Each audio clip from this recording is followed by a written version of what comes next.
Kenya, corruption is a way of life for most people, from paying a small bribe to avoid a parking ticket to multi-million-dollar deals by corrupt businessmen and politicians. It's cost the country billions of dollars. And despite dozens of commissions of inquiries to investigate, no one can ever remember a high-ranking official going to jail.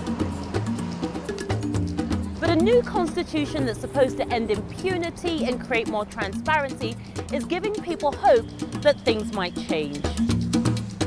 Today, I'm talking to Kenyans from all walks of life about just how bad the problem is and whether it can ever be overcome. I'm Yvonne Dege, welcome to Nairobi and welcome to the Café.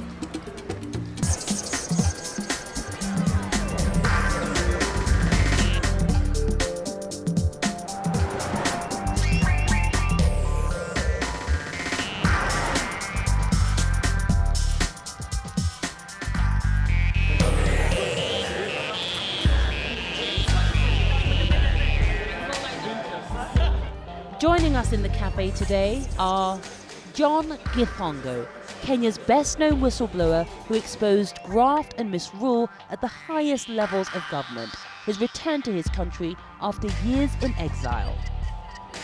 Alfie Omakwala, a law student at the University of Nairobi. He founded a youth football club to keep kids living in slums off the street. Wangui Batia leads a grassroots movement known as the People's Parliament. She brings Kenyans from all walks of life together to discuss their problems. James Shikwati, an economist and writer on public policy issues. He believes foreign aid breeds corruption. Eric Wainaina, a musician who shot to fame with his song Inchi Wakitu Kidogo, meaning country of bribes. His anti-corruption anthem provoked changes in the government. Isis Nyong'o lived and worked in the United States. A former Google employee, she returned to her native Kenya to set up a business. And Mugo Kibati, a businessman who was appointed by the Kenyan government to head Vision 2030, the country's development blueprint that aims to transform the economy.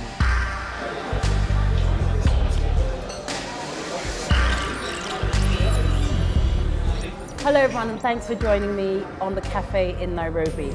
John, I want to start this discussion with you. You really are the icon of Kenya's fight against corruption, and we're hearing so much about it in the news these days. Every newspaper you pick up talks about one corruption case after another. What's the temperature you're feeling on Kenya's fight against corruption? Are we getting anywhere? I think what has happened, one has to keep in mind that in 2002, Kenyans voted overwhelmingly for a new government, largely on an anti-corruption ticket, but also promises have been made with regard to a new constitution, etc. The promise with regard to fighting corruption was not kept. So corruption in Kenya now is worse than at any time in Kenya's history. And that's if you look at the scientific polls that are conducted, whether they're subjective or the ones that are more quantitative. But the corruption has been decentralized and devolved. So people feel it a lot more. And that's what gives you that sense that corruption is a big problem. The contradiction in Kenya is that we have a very high level of corruption. At the same time, a relatively high level of economic growth at the same time. But it's economic growth that isn't producing any jobs. So inequalities are deepening.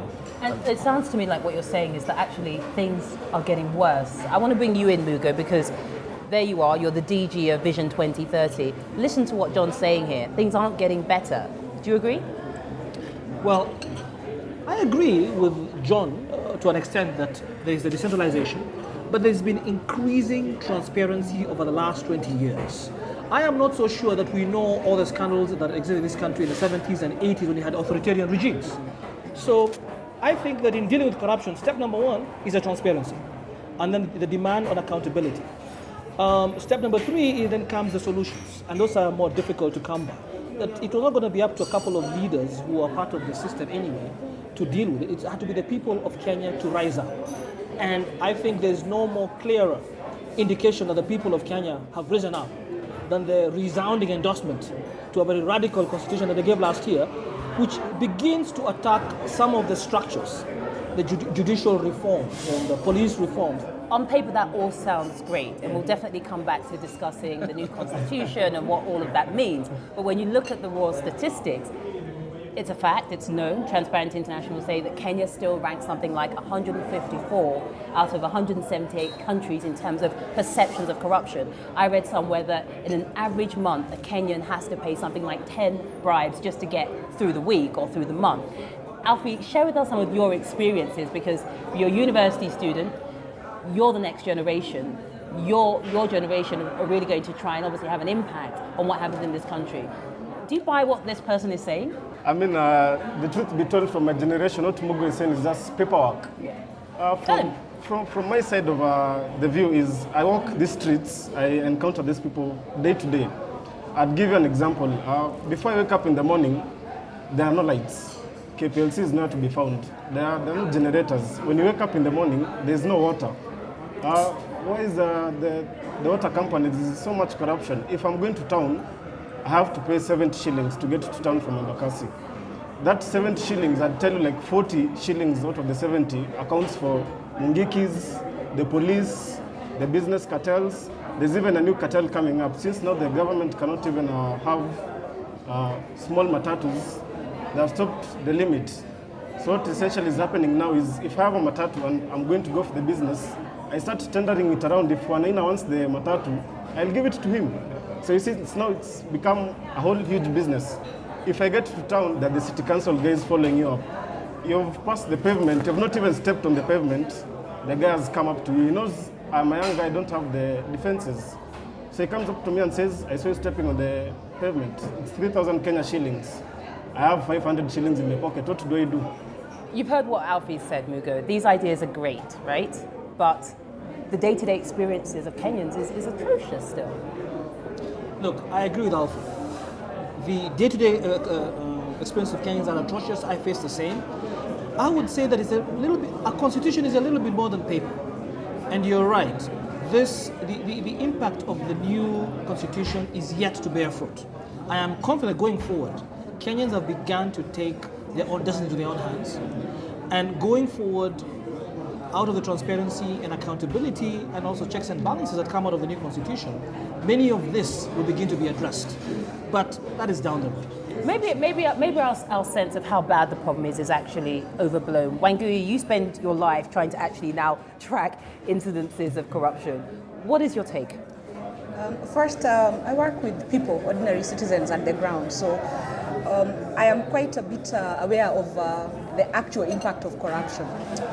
Besides the figures and the numbers that people throw around, there is a cost that Kenyans pay of corruption. Shortage of drugs in the hospitals. We did a survey just last year and we had a stock out of essential drugs. And I'm talking about very basic medicine that would assist a mother who has a child who has diarrhea, which is a preventable and curable disease, be able to make sure that the child doesn't die. That's missing in our hospitals. And you can attribute that directly to the money we lose on corruption. If you just follow what has been our news lately, literally every ministry is rocked with a scandal of proportions in the billions. Now, when you have those kind of figures, take for instance, right now we have drought and famine.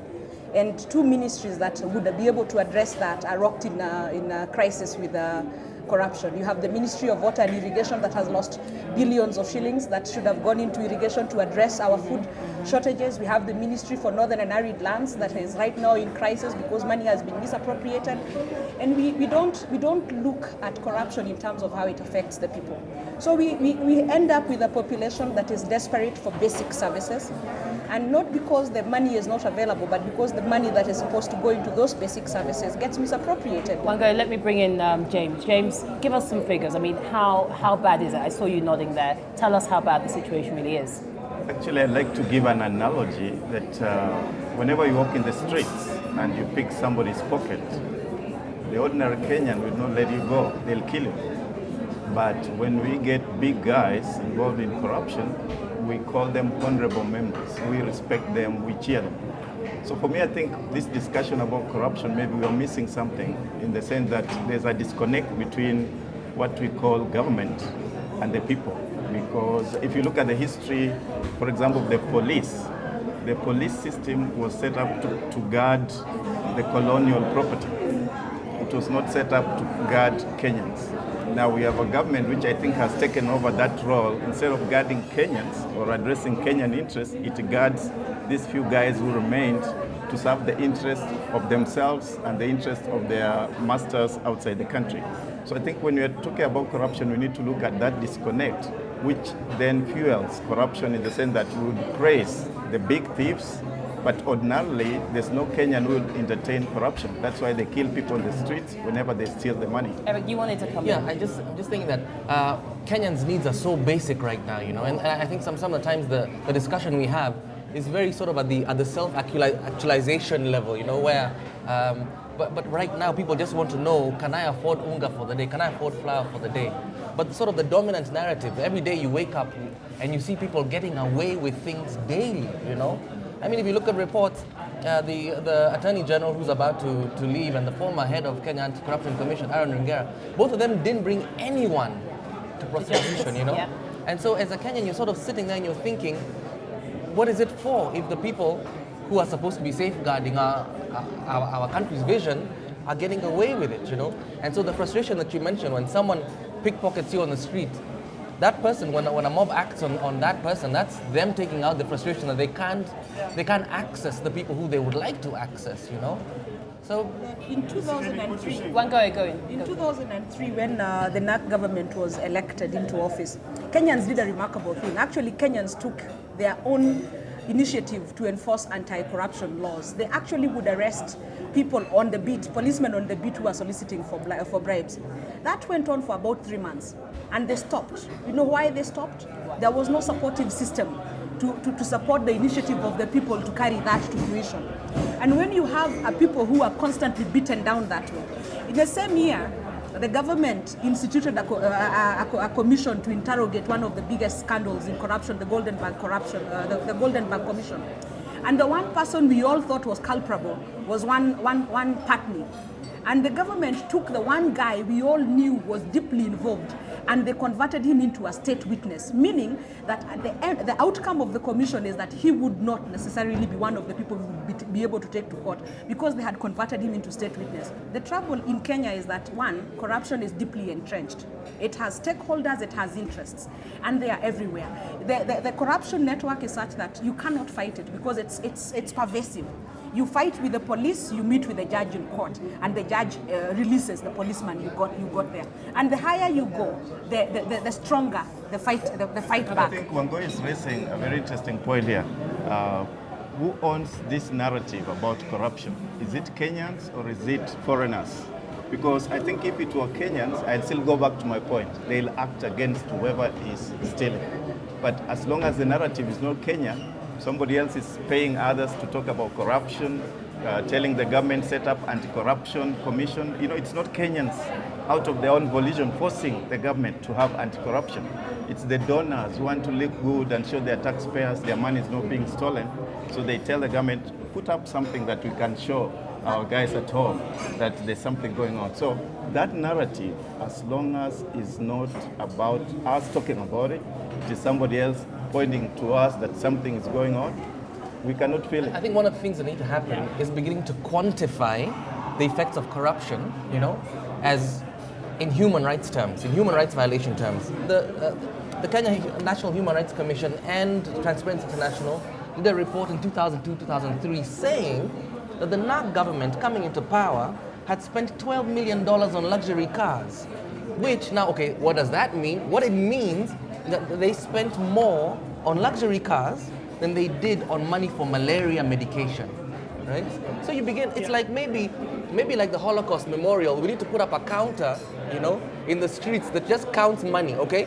And shows people, this is the money that you're losing, and this is what it could have been doing.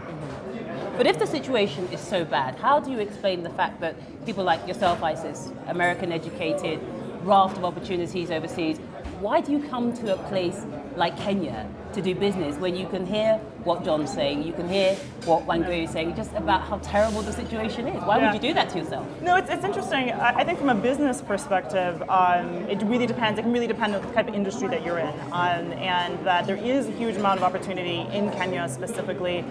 There's a lot happening. I work in the technology sector. There's so much, global excitement and interest in Kenya from a technology standpoint, and developments that are happening here. So it's interesting because that superseded maybe some of the daily grind issues around corruption and that perception. And it's actually, I think it's healthy for the country in some ways to if we kind of look at the challenges ahead of the last few years, to have this really kind of positive light from a global perspective coming out of Kenya, because it actually is a reflection of very real positive work that's happening in the technology sector here. So I think that from a from when you think about opportunities and you weigh risks, right? You weigh cost to business, and those are things that you can't ignore. But at the same time, as an working for an international company, you draw a very clear line. Like, you just don't cross the line. Let me ask you, have you had to pay a bribe or do a favor for somebody to get over those hurdles in trying to establish what you do? No, you just have to draw a line. You just have to draw a line. Okay. You just can't. Because I think if you do it some of the time,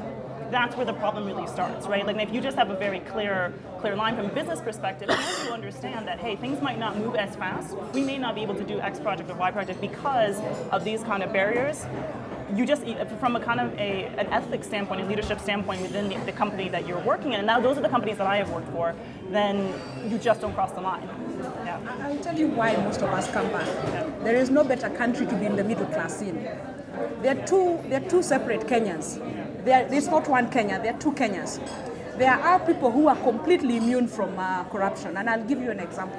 If you're sending your child to a private school, it's of no consequence to you that funds for free primary education have been squandered. If you drive a certain quality of a car, the ordinary traffic policeman isn't going to stop you. There are two separate kinds of Kenya. There are Kenyans who do not know about the misery that exists in the country because they don't interact with it. Okay. They live in the suburb, they go to the bank, and the bank has an aisle for the prestige bankers, and they have the banking hall for the regular banker. So if you've got small money, you queue until the cows come home. But if you make millions, you go and you have a cup of tea at the bank. I'll let John come in first, then James.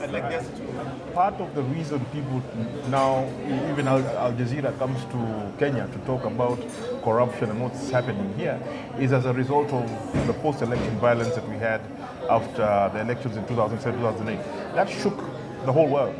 Kenya was an island of peace and stability in a very, very troubled region. And the violence snapped us out of that complacency. Now, it does to remember that the violence took place in the middle of one of the most sustained economic booms Kenya has ever had. We had an average of 5.5% economic growth between 2002 and 2007. The stock exchange in the same time had grown by 400%. With a housing boom, we've built more roads in the last 6-7 years than in the previous 30 years. So we have rapid growth, no employment, a youth bulge, increasing corruption, deepening inequality, and those contradictions increase volatility and the potential for violence. So it's contradictory. So yes, in this bubble of Nairobi, where we have watchmen to guard us instead of policemen, where we don't have to interact with the rougher sides of the state, it's a wonderful life. I would recommend it to anybody. It's a far better quality of life if you're middle class here than if you're middle class in the UK. James, you're going to Actually, the point is that just listening to ISIS, you see, when you have big corporations coming into the country against the backdrop of very poor people, that in itself fuels corruption somewhat, because it leads to what I'll call the economics of exclusion. And that's why you'll be happy as a middle class as long as you're working for a corporation. But now the Kenyans who are watching you from outside cannot benefit from that. So there's that competition then that starts fueling corruption. I'd also like to say one thing, that because a lot of reference has been made to 2003. I recall in 2003 when the new administration came into play, Kenya was recorded as the most optimistic nation in the world. And frankly speaking, that ought to have been a sign that things weren't good. Because when you're having fundamental reforms, you cannot be optimistic. Fundamental reforms are by definition difficult because you're changing the pecking order of things. So fast forward to today in terms of implementing the new constitution. And unlike 2003, today as we implement, there's a lot of angst and hand-wringing and there's a lot of complaining about the fact that there are non-reformist forces, which is true. And that tells me that when you have the anti-reform forces bubbling up, then you're actually beginning to affect the fundamentals. But where does that take us in terms of the fight against corruption? Because we've talked about two Kenyas, two separate Kenyas for a lot of people. Where does this take us? At first, I'd like to agree, and as Nyong'o was saying, in relation to that, there's what I call Kenya as a champion at public relations, whereby if the international community wants to find out about Vision 2030, we'll set up something, give you fancy words, the colors. I see it every time. You see, that gives the international community that they're trying to do something, but are they actually doing it? Have they started something? He's saying Vision 2030 will get there.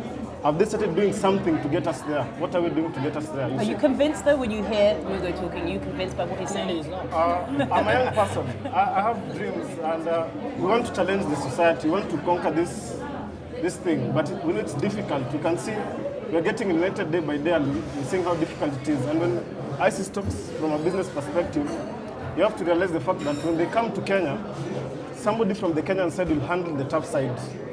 From the bribes to the connections, all ISIS has to do is bring the money, and the business will continue and grow, and everything will be fine. But there's also an international aspect to corruption. I'll give you an example, something that's currently going on. We have two of our, there are two Kenyans right now being extradited, who need to be extradited to the UK because apparently they received bribes a while back for energy. Money laundering. For money laundering, and the money being laundered was bribes that they'd received. What I haven't heard from the United Kingdom's government is what they are doing about the companies that offered the bribes in the first place. That's completely silent. It's missing from the transaction. When you talk about this country, for instance, if you go through our debt register, we are paying, for instance, for Kenyan fertilizer factory.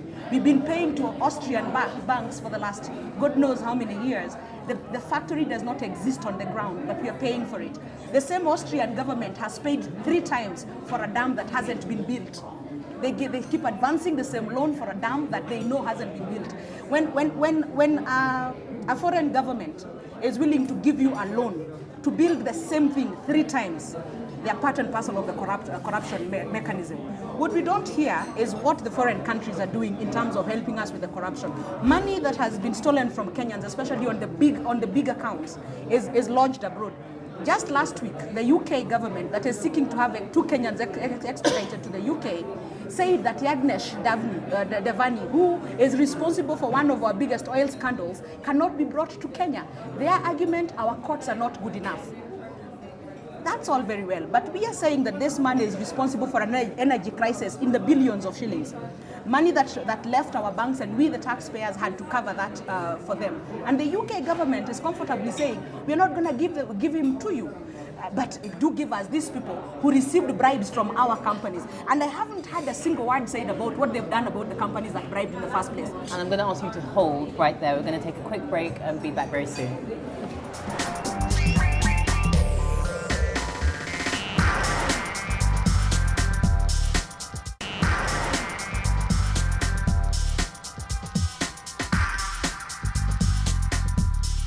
Welcome back to the Café in Nairobi, where we're discussing the high cost of corruption. So guys, we've established we seriously do have a problem in Kenya with corruption.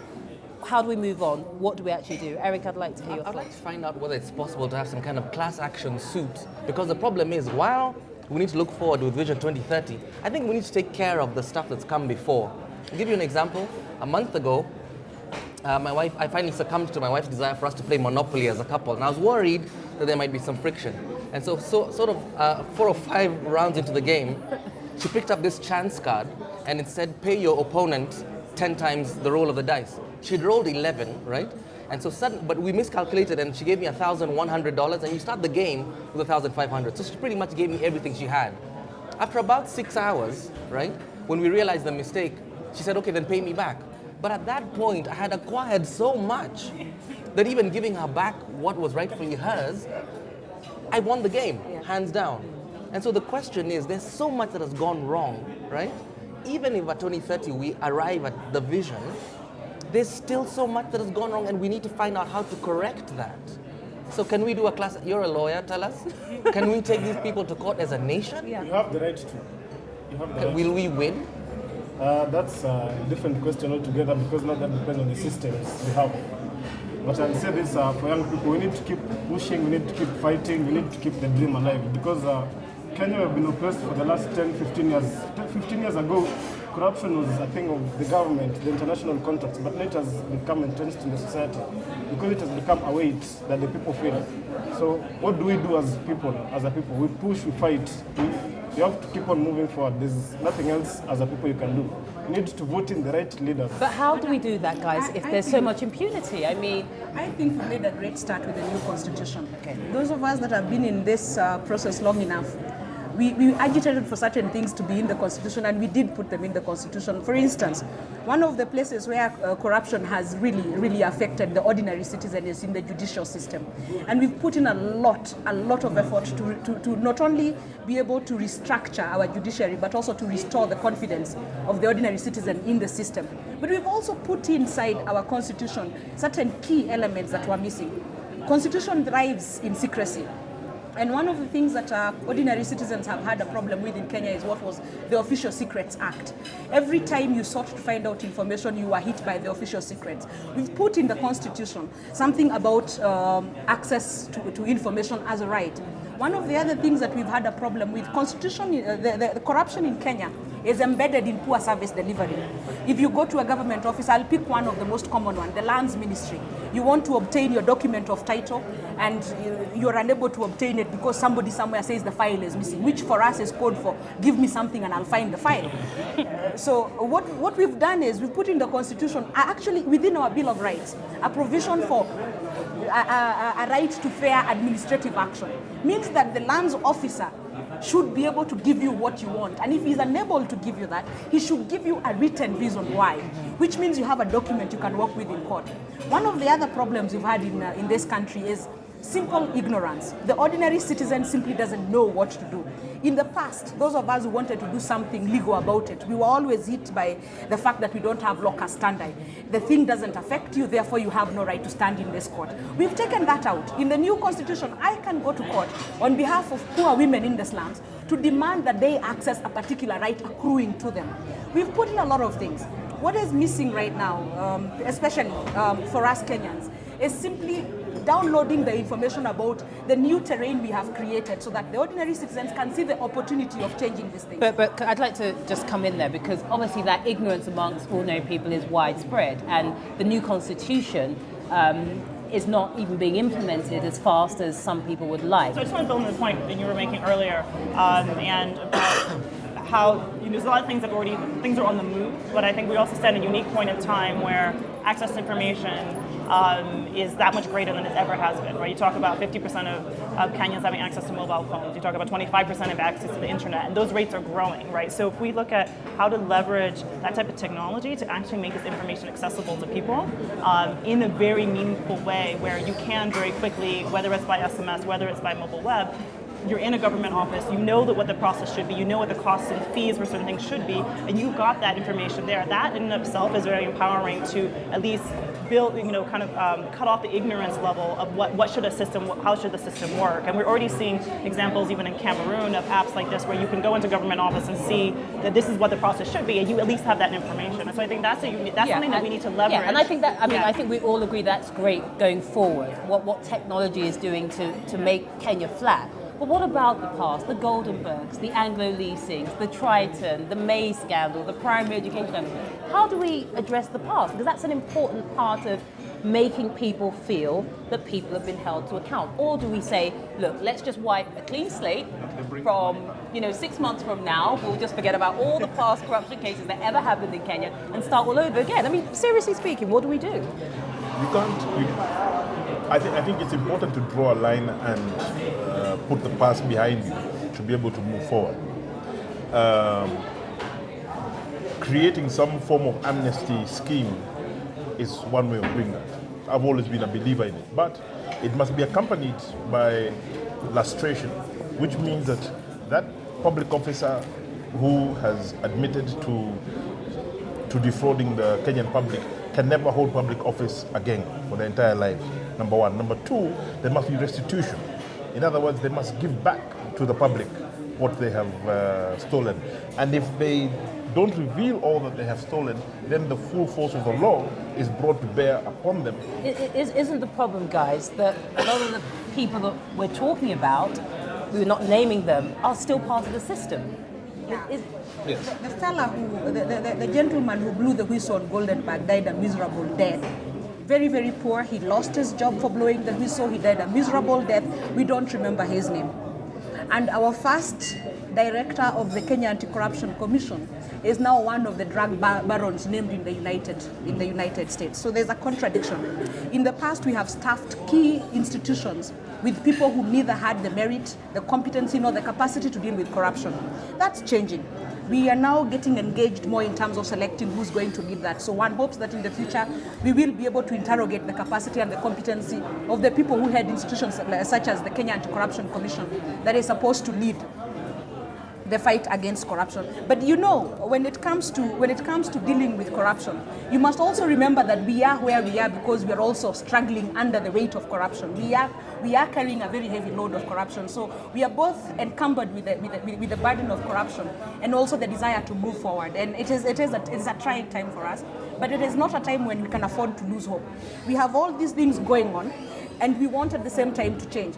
There are certain things we've done that are reasonable, that may help us get out of that. One of them is to devolve government so that services are coming closer to us, which means two things. One, we will be able to interrogate more what our government is doing. In the past, our government has been very distant. It's been very, very far from us. Now government is coming close. And I'll give an example. Most of the members of parliament will not see the next parliament because of a small fund called the Constituency Development Fund. We know about it. It's with us. They've mismanaged it. And for that, we will punish them by not voting for them. In the future, with the local governments coming to us, we will be better able to audit the goings on within government. So in a sense, we are at a pivotal moment as a nation, where we have this long history of being beaten down by corruption. But we are also at a time when we can use that beating down to build up our country. That's right. Look, I think, just going back to the original question of what do we do now? Yeah. I think all my co-panelists here have given very germane solutions to grand corruption, the issue of the constitution and jurisprudential system, petty corruption, more efficient service delivery, use of technology, access to information. And in fact, what's happening now is that you have a lot of young people who are operationalizing through IT the access to information. But I think buttressing or undergirding all this is economic growth. At the end of the day, all this has got to be combined with a growth in the economy. I firmly believe, personally, that the whole issue of retreating to our ethnic cocoons is partly because, the economic pie has been very, very small. We have to grow the economy such that ethnicity becomes irrelevant. James, let me bring you in there because you are the economist here. Is that the way forward? Is that the way out? Economic growth where Kenyans are producers, not economic growth where Kenyans are just importing stuff. Because if you look at what's happening currently, the country, the exclusion I talked about is such that, as John mentioned earlier, there was that growth in 2007, but then corruption and even the violence. And all this occurred because Kenyans are spectators as far as their own economy is concerned. They see it grow, but if you ask them, so who's driving it? Somebody else is driving it. Yeah. If I may. I just wanted to add, because I think you're both making very, very important points. I think the key thing that we have learned and that we've realized is that we cannot grow ourselves out of some of the fundamental problems that we have as a society. In fact, what we're finding is that because of the structural distortions in the way our state is designed, the more we grow, the deeper the inequalities become. Those inequalities are ethnicized because you find certain regions fall further and further back. And if you talk to people from those regions, they say, we're not part of this growth. What growth are you talking about? Now, we in Nairobi can see and feel that growth. So this is the most ironic thing is happening across Africa, especially over the last 6 years. Now, if you look at the Arab Spring that is taking place in the Middle East and North Africa, Tunisia, Morocco, Egypt, if you look at the Human Development Index, if you look at the GDP growth, over the last 6 years, they've been the star performers. In terms of literacy, in terms of speed of growth, they've been the high performers. John, So it's not the economy, I think is what you're saying. I'm saying growth. The drivers. Growth in a situation where the state is structurally designed in a manner that is unequal, creates volatility and the potential. I totally agree, which is why I actually preambled. I will not disagree with you. Preamble myself by saying I don't want to repeat. You see, Vision 2030 is very comprehensive. There's a social, political, and economic pillars for a reason. And I think we've spent a lot of time discussing what we're doing on the political side. And so what I was saying is, that is an absolute necessity. The greater accountability and access is a precursor to it. But then you add to that economic growth. Absent all the stuff we've discussed about the changes under the constitution in the governance structure and access to information, devolution, then the economic growth doesn't work. The point is, But he hasn't even mentioned cultural growth, the point is which is important. I was saying to him earlier on. Social, economic. If there's no cultural growth, as a nation, the people cannot develop. And what does that mean? What does that mean, Eric? Well, arts always gets lumped together with entertainment, But I was saying to him earlier on, sometimes you want entertainment, you just watch the politicians. That entertainment enough. In Kenya, it's true. But the arts is about broadening people's minds, understanding how we relate to the world and making us a cleverer, humaner people. Just to touch on what I think Eric has touched on a very important point. If you think of Mobutu Sese Seko of Zaire, of Congo, he's known for his tremendous corruption. He's the richest country in Africa. He impoverished it, built a great empire in wealth, huge patronage system. He's the figure, colorful, corrupt person. But in terms of culture, he had interventions that have sustained themselves to this day. He had an authenticity indigenization program where they abolished the use of foreign names. People stopped wearing suits and ties. They had to dress in traditional clothes. He promoted local music, local art. And to this day, despite the fact of Congo really going through a very rough time politically with war and upheavals, being invaded by several countries, to this day, across the African continent, people listen to Congolese music. It's the most popular on the continent. So your point is what? The point is this, is that when you make investments in nation building that are alongside this growth, then you can mitigate some of these problems that come when you have growth without jobs. And even when you have a kleptocrat like Mobutu doing that, it sticks, it holds.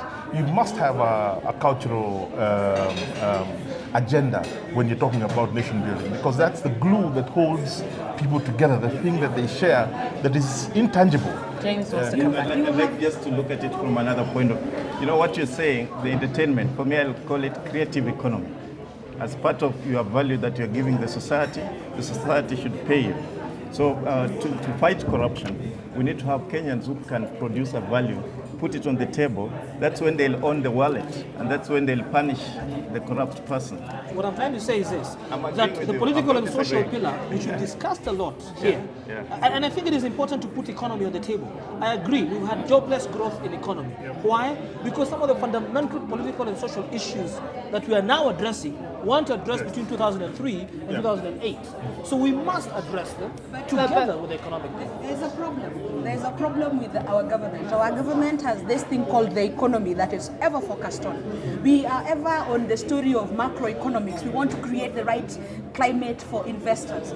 But this is economic growth That's for you, whom? Isis. In this country, that's a question nobody asks. It's economic growth for whom? We're in a country where more than 50% of the population is living below $1 a day.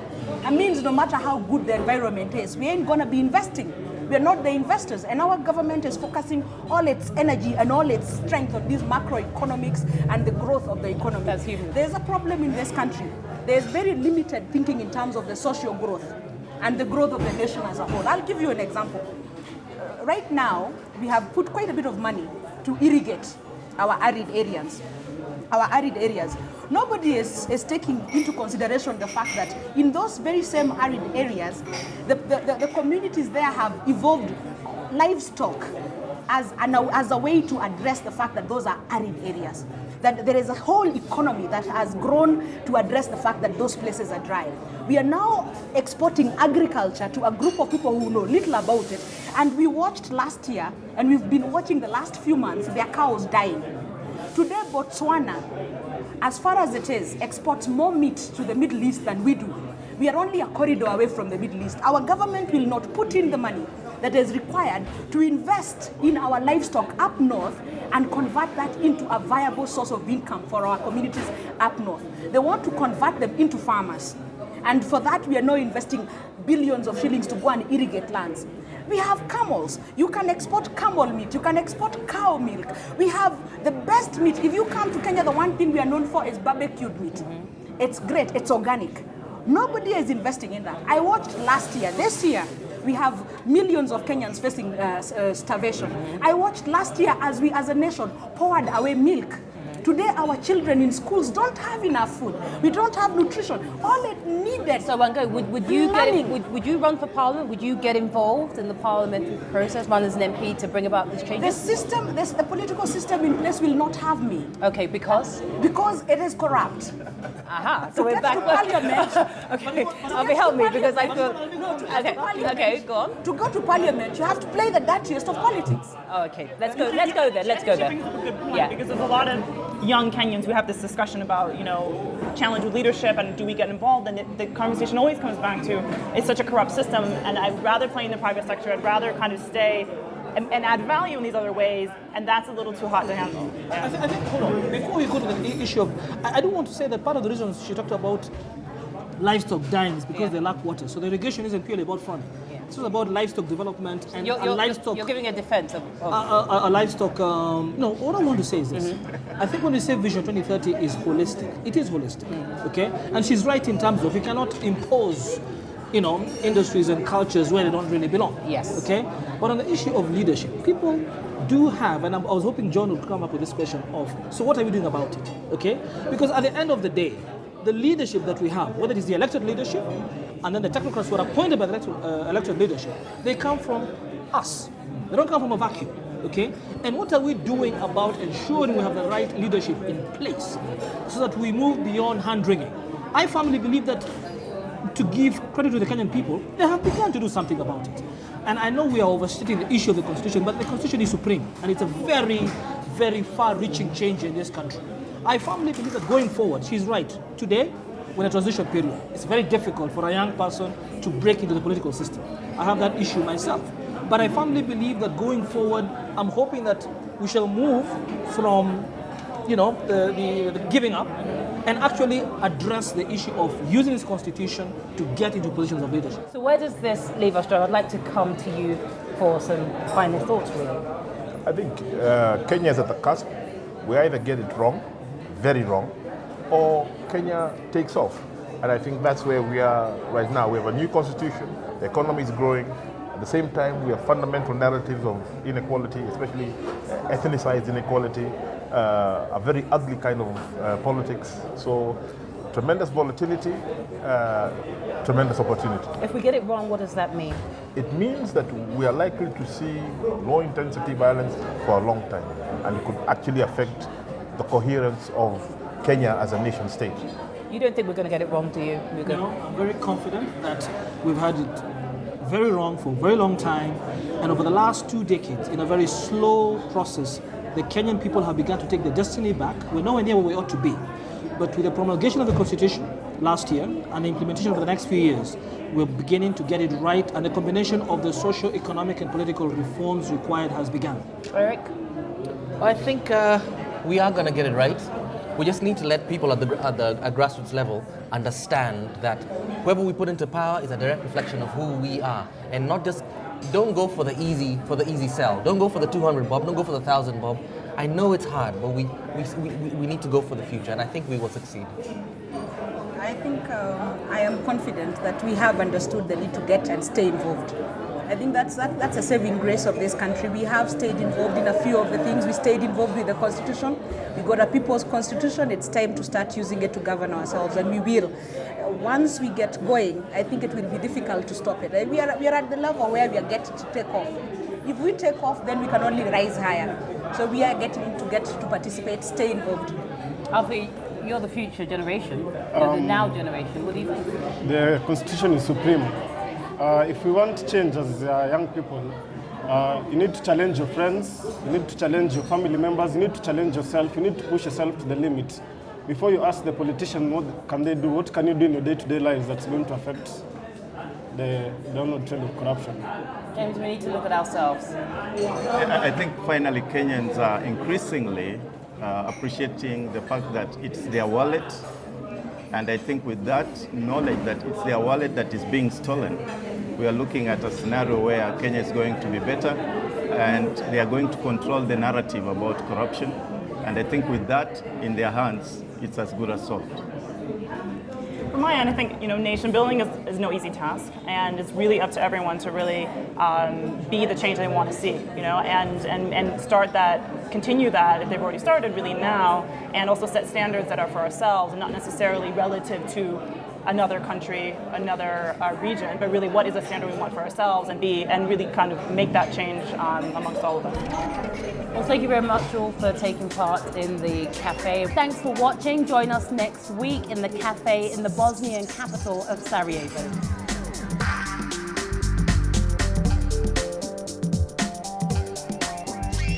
At one point, I thought we were all gonna start shouting at each other, but I thought it was good. We achieved a lot. We could have gone on talking for the whole day, actually. So I'm not sure your viewers would have enjoyed that too much, though. It's good for young guys like me, challenging the educated, the guys who have made it, the media, getting my voice on this show. It's really important. And it's a platform because civic education in Kenya this time is important to distort the arrogance, because now we need more younger people educated to be able to know more about their rights. I do think Eric Wainaina's point about on the culture side and cultural development being so paramount, because I think that it was something that was it really kind of changed the conversation. We didn't get a chance to really speak to it in depth, but I think that at the end of the day we can't forget that we are a society made up of people, and what do we want our culture to be, and as we develop it, and as you think about corruption and what kind of culture do we want. I think the points that came out were also very good, because we were able to identify that economic solutions are also very important in fighting corruption. So it's not just about judiciary. I think it's a discussion we should encourage, and it is also about an issue that is extremely topical for us and one that impacts greatly on the ordinary citizen in this country. It isn't as abstract, perhaps, as it would sound when people are discussing papers. It is something that is very real to us.